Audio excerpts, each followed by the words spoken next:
Chapter 11 The Quit India Movement.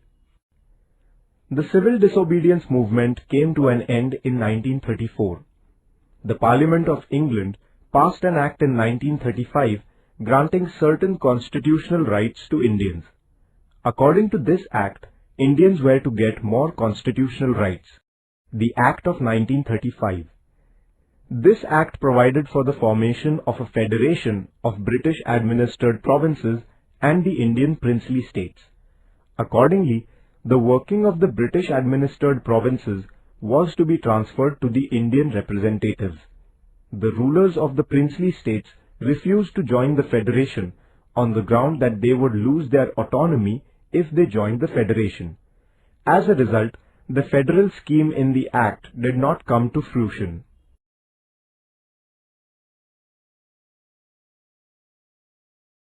Provincial elections. The Indian National Congress was not satisfied with the Act of 1935. Still, the Congress decided to take part in the provincial elections that were to be held under this Act. The elections were held in 11 provinces in the country in 1937. The Congress ministries came to power in 8 of the provinces. In the remaining 3 provinces, no single party could secure a majority, and therefore mixed governments were formed. The Congress ministries did useful and constructive work for the people. Political prisoners were released from jails. Basic education was introduced. Measures were undertaken to improve the condition of the Dalits. Liquor was prohibited. An act was passed giving debt relief to peasants.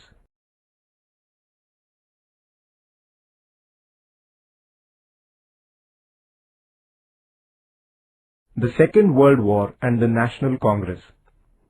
In 1939, the Second World War began in Europe. The then Indian Viceroy Linlithgow declared that India had joined the war on the side of England. England had claimed that it was fighting to save democracy in Europe. The Congress thereupon demanded that if England's claim was honest, it should at once grant independence to India. As England declined to immediately fulfill this demand, the provincial Congress ministries resigned in November 1939. Individual Satyagraha. As it became evident that the British government was constantly ignoring their demands, the Congress decided to start an anti-war propaganda.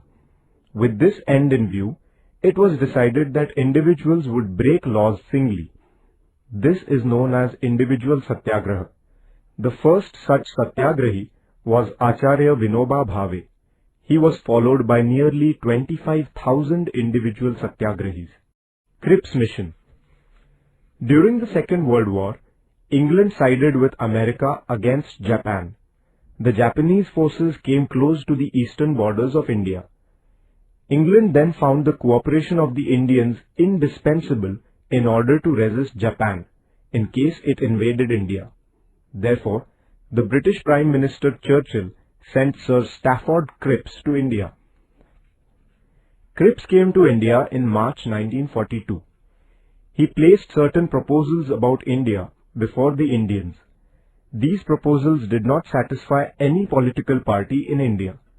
There was no clear mention of the demand for complete independence in these proposals.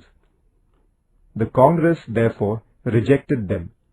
The Cripps plan did not include the creation of Pakistan.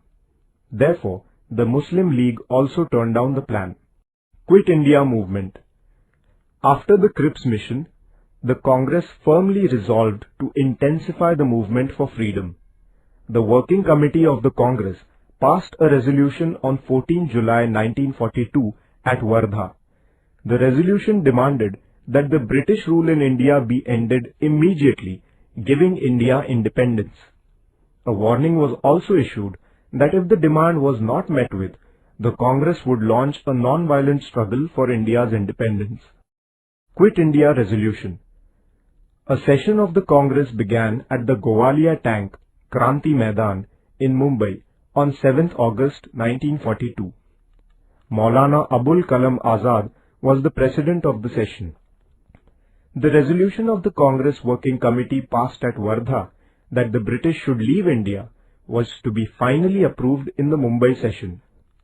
This Quit India resolution, moved by Pandit Jawaharlal Nehru on the 8th August, was passed with an overwhelming majority. It was also decided to start a nationwide non-violent movement under the leadership of Mahatma Gandhi. Gandhiji said, "Every one of you should, from this moment onwards, consider yourself a free man or woman. The mantra is, do or die. We shall either free India or die in the attempt." Gandhiji thus made a stirring appeal to the people to be ready to sacrifice even their lives to free their country. The people's movement begins. The British government tried to crush the movement before it started. On the morning of 9th August, prominent leaders like Gandhiji, Maulana Azad, Jawaharlal Nehru, Vallabhbhai Patel, etc. were arrested.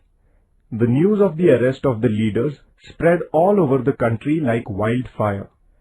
People's anger knew no bounds. They took out processions in every place. Although the police made lathi charges and opened fire, the agitators were undeterred. People tried to take possession of government offices at many places. At some places, the people attacked jails, police stations and railway stations, which symbolized the oppression of the British government. The police opened fire on the people. Carrying the Indian tricolour, school children in Nandurbar took out a procession. They gave shouts of Vande Mataram. The infuriated policemen opened fire even on these small children. Shirish Kumar, a young student, fell a martyr to this firing. In Maharashtra, the young and the old alike struggled with great tenacity and courage. The struggles at many places like Chimur, Ashti, Yavli, Mahad, Gargoti, etc. have become immortal. Underground movement. Towards the end of 1942, people's movement took a new turn. Its leadership passed into the hands of young socialist leaders who had gone underground. Jai Prakash Narayan, Dr. Ram Manohar Lohia, Chotu Bhai Puranik, Achyut Rao Patwardhan, Aruna Asaf Ali, Yusuf Meher Ali, Sucheta Kriplani, S.M. Joshi, Shirubhau Limaye, N.G. Gore, Yashwantrao Chavan, Maganlal Bagdi and others were at the forefront of the movement.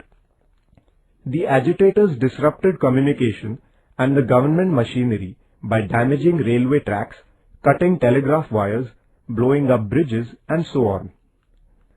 Groups like the Azad Dasta of Bhai Kotwal in Karjat Taluka of today's Raigad district and the Lal Sena of General Awari in Nagpur rendered the government helpless and witless for several months. Vitthal Zaveri, Usha Mehta and their associates had set up a secret transmission center in Mumbai. It was known as Azad Radio. It used to broadcast patriotic songs, speeches inspiring patriotism, and news about the agitation in the country.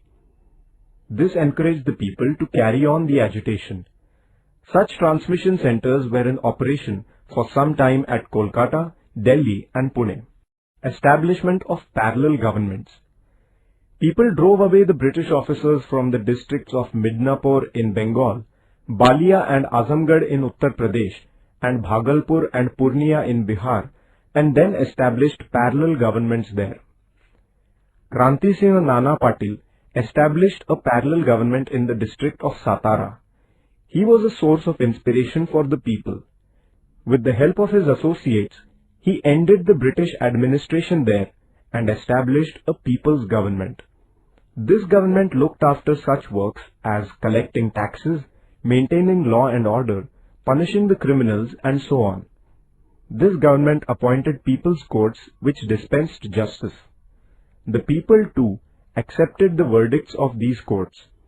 To inculcate the love for their nation in the minds of the children, various organizations like the Rashtra Seva Dal, Azad Sena, Tufan Sena were formed. This government also undertook constructive work such as opposing the tyranny of money lenders, prohibition of liquor, propagation of literacy, and opposition to caste distinctions. That is why this parallel government won the wholehearted support of the people. Nature of the August Revolution. The People's Movement of 1942 had fired up all parts of the country. Millions of Indians made great sacrifices for achieving the goal of independence. Many sacrificed their lives. The number of people participating in the struggle was so great that even all the prisons in the whole of the country were not enough to contain them. The patriotic songs composed by Sane Guruji, Rashtrasant Tukadoji Maharaj and others enthused the agitators further. This nationwide movement is also known as the August Revolution.